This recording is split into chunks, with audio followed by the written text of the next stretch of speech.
Let me get off one of these. Oh, a couple of other things. Let me do an intermediate slash advanced thing here. So if you you have different patches. Let me explain it this way. So you have 125 patches on here that you can edit, and then you can customize, make your own patches. You can save them. It's great. You have 25 banks, and each bank has 5 patches: A, B, C, D, and E. So 25 banks times 5 patches is 125 patches. So right now we're on bank 1, patch C, and it's flashing. Let me go to like patch B. So here, now we're on bank 1, patch B. You see it's solid. That little line below the B is solid. Because when it's solid, it means we're accessing a patch that's been saved and not edited. So I just accessed this patch B. I haven't done anything to it. So the light's solid. As soon as I change anything on here, so let's say we move this to a different amp, it starts flashing. And what that means is you've accessed the patch and you've done something to it and you haven't saved it yet. So if I wanted to save this, I've gone from a bottom end amp to a tube preamp. I would just push and hold B for a few seconds until it turns solid, and that would save the patch. So you can actually edit your patches and save certain sounds that you like. And it comes preloaded with 125 patches. Play around with them, and if you don't like the patches, you can just change them to whatever you want. But it's impossible to not be on a patch. You're either playing on a previously saved patch, either the factory made it or you did, or you're editing a patch, doing something to it. So you're always on a patch. So if I want bank 2, I hit the right arrow. That's what these left and right arrows are. I want right. Now I'm on bank 2. I think I'm on still in B. Bank 3, bank 4, etc. There's 25. In fact, I could probably cycle through. I don't know if the camera's actually picking this up. Yeah, it goes up to 25. Because it seems, looking through my viewfinder on my camera, it's not glow. So I don't know if the camera actually picked that up. But it's an advanced tip for you. These left and right arrows, you can actually hit them at the same time and go into edit mode. Now I have 2 dashes, and the edit light is lit up. Yeah, edit light's lit up. You got 2 dashes. Now we can access what's written below each of these patch names. It says MIDI, drive, cabinets, Xover, denoiser. The MIDI, you can customize some of the MIDI stuff. I've never messed with it. You can configure it, blah, blah, blah. The drive, you can kind of customize the distortion a little bit. I never really played around with it too much. Cabinets is the one I use a lot. I'll come back to that. Xover and denoiser, I don't use at all. So cabinets. So now we're in edit mode. We've got our edit light lit up, 2 dashes. We hit C for cabinets, and it cycles from 1 to 23. And there's nothing above 23. So once I go below 1, so now it's 9, 8, 7, 6, 5, 4, 3, 2, 1. And if I hit left again, we have a dash, a single dash. What that means is there's no cabinets being used. So let me go into what cabinets are. So on the amp, there's 2 kinds of amps with either electric or bass. You have a stack or you have a combo. Now the stack, you have 2 units. You have the speaker cabinet in 1 unit, and you have the amp head, the power amp, in another unit.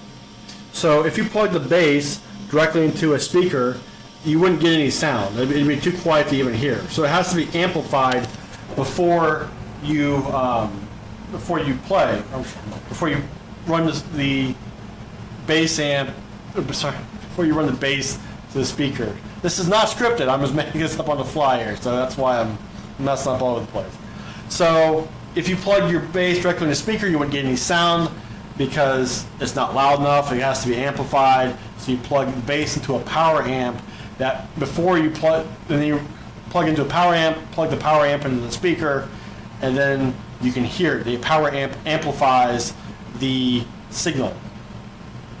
So that's a stack if it's 2 units. Now, if it's a combo, like this is a combo here, everything's in 1 unit. We have the power amp on top, this is plugged into. It's got little knobs, and then below that is the speaker section of the amp. So it's two pieces combined into one, so it's a combo amp. So this thing models a lot of stacks, and since on a stack the speaker cabinet is a separate unit, you can swap out the speaker cabinet with something else, with some other speaker cabinet. So if you had like a Fender amp head and a Fender speaker cabinet, and you had also a Vox speaker cabinet, you could swap out the speaker cabinet and have a Fender amp head on a Vox speaker. And so that's the same principle here with the cabinets. So we can go through, we can change, and there's different ones, there's 23 different cabinets, this thing models, or I can turn the cabinets off altogether. If I go past 1 dash, there's the dash, now the cabinets are off. So we got a bunch of different cabinets, and I'm trying to think what I want to say. Oh, I want to give you a warning. Give you a warning about these cabinets. So don't fall into the trap that I've fallen into a lot with these kind of things. What you don't want to do is go through the manual and see what kind of cabinets there are, like what cabinets are being modeled, because in your instructions will say, like, setting 21 is such and such cabinet, setting number 2 is such and such cabinet.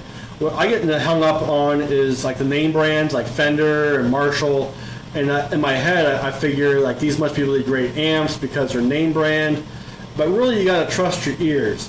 And if a cabinet sounds good to you, don't worry about who made the amp or which amp it's being modeled. If it sounds good, use it. So I get hung up on like the visual, like seeing what amps are being modeled, but don't do that. Just use your ears. And if you find, like, you scroll like number 19 or whatever, and if number 19 sounds amazing to you, use number 19. Who cares if it's a Fender amp or a Marshall or a Vox? Don't get hung, or some brand you've never heard of. Because I tend to like see brands I never heard of and I stay away from them because I've never heard of them. I figure they must not be good. But don't do that. Just use your ears and see what cabinets you like, and to get out of cabinet mode, you can also. Now I think about it. I switch around a lot, don't I? You can hit the tuner is also the exit, so now we're out of edit mode. And if you hit C again, it won't take you to cabinets, it'll take you to a different patch. So, what else with so another thing with the amps on here, I've mentioned before that you should not plug a bass into a guitar amp, right? Because if you plug a bass into a guitar amp or a guitar into a bass amp, the speaker cones are not designed for instruments that, other than what the manufacturer designed them for. So if you have a bass amp, you should only be plugging basses into bass amps. So, because the speaker cone is not designed for guitar amps. However, since there's no actual speaker cone in this unit, you can totally run a bass through a guitar amp on here, as long as you're exporting to a bass amp at the end of your signal chain. So I would not run, for example, my guitar through this thing and have it export to a bass amp no matter what cabinet or no matter what speaker I use on here, or no matter what amp. Now, if I'm not using a physical amp, let's say I'm using headphones with this, or I'm plugging this directly into a computer interface, then you could use whatever amps you want, because there's no physical speaker cone being used in the signal chain anywhere. You could totally use whatever amps you want. So you could totally get avant-garde and run your vocals through a bass amp, and you could run your bass through a guitar amp, and you could run your guitar through a keyboard amp. You could totally mix and match stuff up all around with whatever you think is good. So I did want to mention that, so you don't have to worry about plugging a guitar into a guitar amp and a bass to a bass amp on here, because like I mentioned before, there are 16 bass amps. There's probably about 8 or 9 electric guitar amps. You have several acoustic guitar amps, and over here you've got some keyboard amps when you use the second function. So bass amps all the way around, no matter what you turn this to. But if you're using the second function, then you're these are electric guitar amps, these are acoustic guitar amps, these are keyboard amps here. So yeah, and then if you do happen to look at the instructions and look at what speaker cabinets are being used, you might see like 4x10, 2x12 inch. And if you're not familiar with speakers, those are the number of speaker cones and the type of speaker cones. So if you see like 4x 10 inch, that's a 4x10, which means 4 10-inch speaker cones. 4x12 is 4 12-inch speaker cones, etc. I'm trying to think if there's anything else I want to mention. I think I pretty much covered it all. So this is all easy to use. And the only really intermediate advanced stuff I'd go into if I were you is hit these two together at the same time, go into edit mode, you get your cabinets, fiddle around with different cabinets, have a lot of fun. You can run your vocals through it. I think the instructions said to use a 2 preamp, which is a 12 o'clock here position. And if you do that, I think if you go into edit mode and check cabinets, yeah, cabinets is turned off by default, but you can change that. So that's about it. Okay, so I wanted to cover the homework I sent you. This is one of our songs you're curious how to play, or the stuff I sent you. This is a riff for one of the songs that's still being written. Now we have music notes, right? And then we have this staff down here that says tab. This is tablature. And I don't know if you can see this through the camera, if I'm zoomed in too far, but these are a bunch of 8s going across on this particular song. We have 11s. Each line is a bass string. So on the second string from the bottom, we have 8, 8, 8, 8, 8, 8, 8, 8. So on here, it's as though you're looking at it like this. Bottom string is B, second to bottom string is E, and we go up to the 8th fret, right there. Now you wouldn't be hammering on what they call hammer on, which is what I just did. You'd be holding your fingers on their flat, actually probably this way, as you pluck. But I'm trying to play the bass with one hand, and I'm trying to stay the bass with my right elbow, so I'm heading this way. So yeah, so it's really easy. It's like a kind of a coordinate system. Each line tells you what string to play, and the numbers tell you what fret to play this direction. So the first one is 8. Then you have like 8 number 11s across on the next string up, which would be our A string, which is that middle string. 11 would be here, A flat. Maybe I can do it this way. Then we have 11 on the second to the bottom string on here, and again it's as though you're looking at it at the fretboard, so not B but E. 11 would be E flat. And then it goes 10 for 4 B, 4 8 notes, 9 for 4 8 notes. So then that's 10th fret on the E string, and then 9th fret, and then we're back to 8. So 8. We go up a string, the A string, and we play the 11th fret. Then we play the 11th fret on the E string, and then 10, 9. But you don't want to do what I did and tap. Don't actually do that. Play normal. Just have your finger wrapped around here and held down, and you're plucking with your right hand. But I'm not doing that here because I'm holding the camera with my right hand. So yeah, so this just tells you where to put your fingers. And that's what she said, of course. Maybe I can, I don't know if I can actually, I don't know if I'm in shot or not, but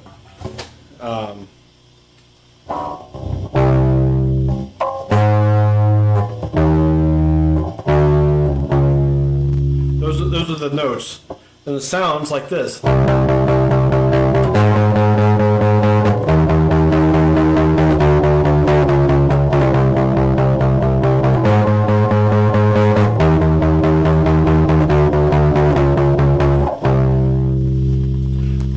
To it, but I hope you get the gist, and I hope that showed up on camera because I have no way of monitoring as I record here. So yeah, that's it.